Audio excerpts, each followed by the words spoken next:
सबसे बड़ी चीज आती है शहीद भगत सिंह। भगत सिंह को मैं कितना मानता हूँ आप लोगों को दिखा दूं। मेरी छाती पे जो छप रहा है वो भगत सिंह है।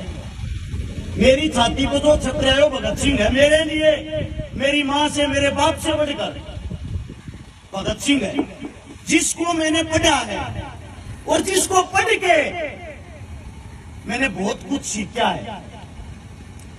आप लोगों ने इस भगत सिंह से क्या सीखा है, ये सवाल मेरा सबसे रहेगा, लेकिन ये बाद में पूछूंगा। पहले आप लोगों को बताता हूं शहीद आजम भगत सिंह कौन था।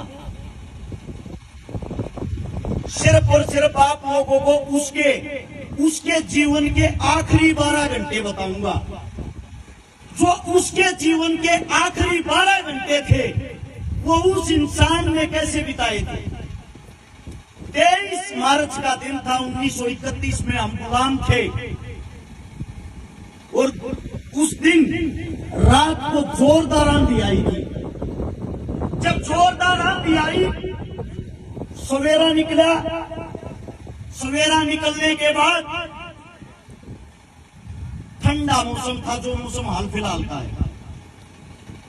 जैसे आप लोग बैठे हुए हो सब, लाहौर जेल के बाहर ऐसे ही लाखों आदमी इकट्ठे हो रखे थे उस भगत सिंह के लिए, राजगुरु के लिए, सुखदेव के लिए।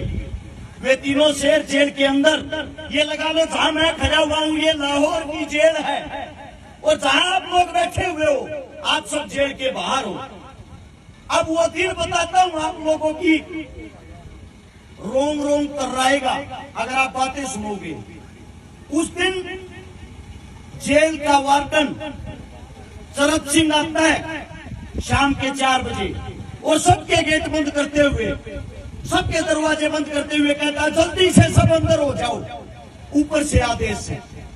उसी जेल की 14 नंबर कोठड़ी में शहीद आजम भगत सिंह, जिसकी जो जेल की जो कोठड़ी थी 6 बाई 8 की, 6 फुट चौड़ी 8 फुट लंबी, उसके नीचे कच्ची हरी हरी घास उगरी, उसके अंदर शहीद आजम भगत सिंह, जिसका कद 5 फुट 11 इंच, जिसकी कमर का साइज 27, जिसकी छाती का साइज 32, जिसके पैर में जूता आता था 7 से 8 नंबर का। आप लोग सोचते हो भगत सिंह कोई भीम था, ताकतवर था, ऐसा नहीं है। अंदाजा लगा लो वो कैसा हो। जिस वक्त उसकी फांसी का टाइम था उस वक्त उसका वजन था 62 किलो, और जिस वक्त वो जेल के अंदर गया उस वक्त उसका वजन था 57 किलो। अब गौर करने की बात सुनना, भगत सिंह कौन था, भगत सिंह की क्या विचारधारा थी। जब शरद सिंह उस गेटों को बंद करते हुए आता है, उसके बाद आता है बरकत नाई, जो जेल का नाई था, जोर जोर से आवाजें निकालते हुए, रोते हुए, ओए मेरे भगते को मार देंगे आज, ये गोरे लोग मेरे भगते को मार देंगे आज। सबको पता लग गया कोई न कोई अनहोनी होने वाली है। इतनी देर में सरदार जी का वकील आ जाता है, प्राणनाथ मेहता। वो भगत सिंह को कहता है सरदार जी आपको फांसी होनी थी कल सुबह 6 बजे, लेकिन ये लोग आपको आज ही फांसी देना चाह रहे हैं, ये इतने भयभीत हो गए हैं, इतने डर गए हैं। भगत सिंह बोला मेरे को फांसी की चिंता नहीं है, मैंने एक किताब मंगाई थी, वो किताब लेके आए। प्राणनाथ मेहता ने वो किताब निकाल के दे दी, जिसका अंतिम समय चंद घंटों के बाद उसके सामने खड़ा है। वो इंसान आराम से शेर की तरह किताबें पढ़ रहा है, वो इंसान आराम से किताबें पढ़ रहा है। प्राणनाथ मेहता, उसका वकील, बोला देश के लिए कुछ कहना चाहते हो आखिरी शब्द। भगत सिंह जी ने कहा साम्राज्यवाद मुर्दाबाद, इंकलाब जिंदाबाद, इससे अलग मैं कुछ नहीं कहना चाहता। ये बात होने के बाद प्राणनाथ मेहता ने देखा एक छोटा बच्चा, आज भी इसके अंदर इतना जोश, इतना लीडर, और जेल के बाहर इतने आदमी खड़े थे। अगर एक आदमी जेल की एक ईंट उठाता ना, उस जेल को तोड़ के रख देते। लेकिन हम गुलाम थे, हमारे पैरों में जंजीरें थी। उस जेल के बाहर ही खड़ा हुआ एक इंसान विलाप कर रहा था, जिसका नाम था बोगा, जो वाल्मीकि जाति से था। बोगा वाल्मीकि। आप लोग आजकल जातिवादों में अपनी ऐसी तैसी कराते हो, आपस में लड़ते हो, आपस में भेदभाव करते हो। भगत सिंह का आखिरी सपना था उस बोगे को, मैं बता देता हूं बोगा कौन था। वो जेल की सफाई करा करता, जेल का भगत सिंह का मलमूत्र उठाया करता, और भगत सिंह प्यार से उस बोगे को बेबे कहा करता। पंजाबी भाषा में बेबे माँ को कहते हैं, उसको माँ कहा करता। जेल के और आदमी बोले, अरे वाल्मीकि जाति के इंसान को तू बेबे कह रहा है, माँ बना रहा अपनी, किस लिए? भगत सिंह बोला, मूर्खो, जब मैं पैदा हुआ मैं छोटा था, मेरा मलमूत्र या तो मेरी माँ ने उठाया था, और आज या मेरी ये माँ उठा रही है, मेरे लिए ये मेरी माँ ही है। भगत सिंह ने बोगे से कहा, बोगे तेरे हाथ की रोटी और खाना था हूं बेबे, अपने हाथ की रोटी खिला दे मेरे को। वो बोला, सरदार जी आप ऊंच जाति के हो, मैं एक छोटा सा इंसान, आपको रोटी खिला दूंगा, लोग मेरे को मार देंगे। भगत सिंह बोला, मैं हूं ना, खाने वाला मैं हूं, तू क्यों चिंता कर रहा है? बोगा अपने घर से रोटी बना के लाता अपने हाथों से, और बोगा टूट तोड़ के एक निवाला भगत सिंह के जैसे ही मुंह में देता है। बोगे की आंखों से आंसू निकल आए। बोला, रे भगते, तू किस मिट्टी का बना हुआ है? तू किस मिट्टी का बना हुआ है? लोग आपस में जातिवाद में लड़ रहे हैं और तू इतना प्यार कर रहा सबसे। वही बोगा जेल के बाहर खड़ा था। भगत सिंह की आखिरी ख्वाहिश थी एक बारी उसके हाथ की रोटियां खाऊं। वो बाहर चिल्लाता चिल्लाता बेहोश हो गया, जेल के अंदर उसको भी नहीं घुसने दिया। जब भगत सिंह को अंग्रेज आए, वो टीम आई, फांसी के लिए लेके चल दिए। फांसी के लिए जब लेके गए, तीनों से पूछा गया तुम्हारी अंतिम इच्छा? गाली देते हुए बोला, शहीद आजम सरदार, अबे कुत्तो, आखिरी इच्छा यही है, इस देश को छोड़ के चले जाओ। पहली इच्छा भी यही थी, इस देश को छोड़ के चले जाओ। हंसते हुए कहा, ये तुम्हारे बस की नहीं, अपनी फांसी की तैयारी करो। 7:28 पे उन योद्धाओं को फांसी के फंदे पर चढ़ाया जाता है। 7:33 पे उनकी फांसी पूरी होती है। उस 5 मिनट के दौरान जब ये पूछा गया तुम्हारे में से सबसे पहले फांसी के फंदे को कौन चूमना चाहेगा, एक ऐसा पागल था जिसका नाम था सुखदेव। उसका कहना था मैं देश के लिए एक बार मरना चाहता हूँ। सुखदेव ने हंसते हुए कहा, सबसे पहले फांसी के फंदे को मैं चूमूंगा। पहले सुखदेव का नंबर, फिर भगत सिंह का, फिर राजगुरु का। बाहर उसकी माता जी खड़ी थी। उसकी माता जी ने कहा था, बेटा जिस फांसी के फंदे को तू अपनी दुल्हन कहता है, जब वो तेरे गले में डला है, तेरी आवाज मेरे कानों तक सुनाई देनी चाहिए।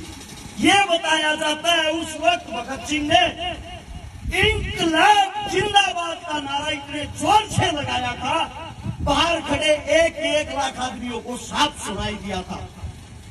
उनको मृत घोषित करके हमारे देश के जवानों को, हमारे देश के क्रांतिकारियों को उनके टुकड़े टुकड़े कर दिए। उनके टुकड़े टुकड़े करके सोचा इनको जेल के अंदर चलाओगे, बाहर पब्लिक को पता लग जाएगा। बाहर से ट्रक मंगा लिया, ट्रक मंगाकर उसके अंदर बोरियों में बांध के उन लाशों को बदतमीजी के साथ बनाया गया और पिछली जेल की दीवार तोड़ के वहां से निकाल के ले गए सतलुज के किनारे। सतलुज के किनारे जब लेके गए, वहां के गांव जाग गए और उन अंग्रेजा हमला बोल दिया। आधी कच्ची जो लाश थी उसको वहां से वापस निकाल दिया, जिनका पूरा शरीर जला नहीं था, अंतिम संस्कार हुआ नहीं था, उसको निकाल के अगले दिन की जब सुबह होती है, सबको पता लग जाता है हमारे बीच भगत सिंह, राजगुरु, सुखदेव नहीं रहे। वो लाखों आदमी उनके अंतिम संस्कार में काले कपड़े पहन के, काली पट्टी हाथा पर बांध गए, काले झंडे हाथा में लेकर उन तीनों की लाशों को लेके, उन तीनों की लाशों को सोच के देखो, एक अधजली लाश को तीनों लाशों को भगत सिंह की मां के पास था। भगत सिंह की मां जिसको अपनी गोदी में ले रही है, भगत सिंह का पिताजी सरदार किशन सिंह, उन तीनों बेटों को अपनी गोदी में उठाए हुए हैं। वो मंजर कैसा होगा? उसको लेके अंतिम संस्कार के लिए जब जाते हैं, उनका अंतिम संस्कार हिंदू और सिख दोनों रीति रिवाजों के द्वारा किया जाता है। वहां पे लेकिन सबसे पहले जो नबज पढ़ता है, नबज पढ़ने का काम किया वो मौलवी ने किया। उसके बाद ब्राह्मण ने उनके अंतिम संस्कार का क्रियाक्रम किया। और एक आज का समय है जो हमें एक करने के लिए इस देश को छोड़ के चले गए, जिनकी लाशों का बदला आज तक नहीं लिया गया, आज तक उनको शहीद का दर्जा नहीं मिला, आज तक उनका कहीं जिक्र नहीं होता, आज तक कोई भी पार्टी उनके विचारों पे नहीं चल पाई। उनके सबसे पहले विचार थे, हम सब एक हैं, हम सब इंसान हैं। कोई भी सरकार आए, आप लोगों को हिंदू मुसलमान जातिवाद में बांट के, धर्मवाद में बांट के लगाती रहेगी, आप लोगों का फायदा उठाती रहेगी। मैं आप सभी साथियों से पूछना चाहता हूं, आज इस वक्त लिम्पी नाम की बीमारी चली हुई है। सबको पता होगा हमारी गौ माताएं कैसे तड़प तड़प के मर रही है। भाजपा सरकार, कोई पार्टी वाला बैठा हो भाई, बुरा मत मानना, बात को समझना और सुनना। भाजपा सरकार जब 2014 में चुनाव लड़ने आई, उन्हें कहा था गौ माता की रक्षा हम करेंगे। उन्हें करी भी गौ माता की रक्षा। कैसे करी? भारत 20वें नंबर पर था गाय का मीट बेचने में, जिसको बीफ कहते हैं। आज भारत 3रे नंबर पर है। या रक्षा करी, जितनी गाय पहले कटती थी उससे 3 गुना बढ़ गई। आज लिम्पी नाम की जब बीमारी आती है, हमारे देश का प्रधानमंत्री, हमारे देश का राजा बाहर से चीते लाता है। मैं पूछना चाहता हूँ, कहाँ अपने बाप की साथी में लेके जाएगा उनको? क्या कमाएंगे वे? उनके पास इस बात का कोई जवाब है? क्या काम आएंगे उनके लिए वे? हर जगह बस उनको एक ही काम है, इस लोगों को आपस में लड़ा दो, भिड़ा दो, हिंदू मुस्लिम करा दो, उसको उसका दुश्मन बना दो और तुम राज करते रहो। जो काम अंग्रेज करते थे आप लोगों को लड़ा के, वही काम आज हो रहा है, वही काम आज हो रहा है। हम आज कौन सा आजाद हैं? आप सबसे पूछना चाहता हूँ, आप अपने आप को आजाद मानते हो? देश को आजादी 47 में मिली थी, 1947 में। उसके पूरे 4 साल बाद 1951 में शहीद चंद्रशेखर की माता जी की मृत्यु हुई थी, देहांत होया था। चंद्रशेखर की मां, नाम देखो कितना बड़ा, देश का क्रांतिकारी योद्धा, उसकी माता जी की मूर्ति तक नहीं लगने दी थी आप लोगों की सरकार ने, आप लोगों के प्रधानमंत्री ने। पता है क्यों? इसलिए अगर इसकी मूर्ति लग गई, लगने के बाद इनकी क्रांतिकारी विचारधारा फिर ऊपर आ जाएगी। आप लोगों को नहीं पता हो, भगत सिंह, चंद्रशेखर जब हमारे बीच नहीं रहे, उनके 50,000 साथी अंग्रेजों ने ढूंढ ढूंढ के बुरी तरह तड़पा के मारे। वही हालात आज हो रखे हैं। जब आप लोगों के पास में आपका कोई साथी तड़पता है, आपकी गौ माता बुरे तौर से जूझ रही है, कहाँ चले गए भाई आज वे गौ रक्षक? वे गौ रक्षक जो पार्टियों में, उनकी बातें कर रहा हूं मैं, इनकी नहीं। ये जो सदैव अपना कार्य करते आए, जो आज भी संभाल गए, मैं हर एक पार्टी की बातें कर रहा हूँ। कहाँ है वे पार्टियां? कहाँ है उन पार्टियों के MP MLA? सिर्फ क्या उनको राजनीति करने के लिए और वोट मांगने के लिए गायें याद आती है? कोई मुद्दा बनाना हो, भाई से लड़ाना हो, तभी गौ माता को उठाना आएंगे। हर टीवी चैनल पे 3 दिन से ये चल रही है खबर, आज चीते ने इतना भागा, आज चीते ने इतना भागा, आज चीता इतना दौड़ा। क्या कमाएगा वो चीता? अगर वो काम आने के लिए लाए होते, काम करो, उसको संसद के अंदर ही छोड़ दो, सारे जितने निकम्मे नेता होंगे सबको खा जाएगा। यार कोई काम होता है देश के लिए, देश को डुगडुगी समझ रहे क्या? कोई भी आओ, बचाओ और चले जाओ। हमारा इंसानियत के नाते धर्म बनता है। आज हमारी गौ माता खतरे में है, तो सबसे पहले सारे काम छोड़ के हम सबका जो अपने आप को हिंदू कहता है, सच्चा हिंदू, उसका फर्ज बनता है गौ माता से बड़ा उसके लिए कोई फर्ज नहीं। सबसे पहले अपनी गौ माता को बचाएं। आपके घर में 100 रुपए हो, 200 रुपए, 500 रुपए हो, इतने रुपए में आप लोग गरीब नहीं होते। कोई 300 रुपए की दिहाड़ी भी करता है ना, अगर एक दिन की अपनी दिहाड़ी दे देगा वो गरीब नहीं होता। आप मंदिरों में भी तो दान देते हो, मस्जिदों में भी तो दान देते हो, गुरुद्वारे में भी तो दान देते हो।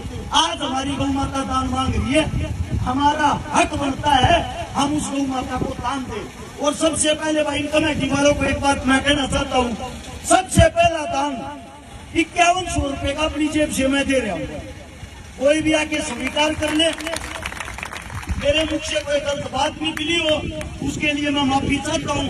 और पास की गौशाला से शायद कमेटी आई है, कौन सा गाँव, पाड़ी गांव से कमेटी आई है भाई। 5100 रुपये इस गांव को, 5100 रुपये उस गांव वालों को दे रहा हूँ। आपका बच्चा हूँ, आपके बीच तो मैं कोई नेता मंत्री तो हूँ नहीं।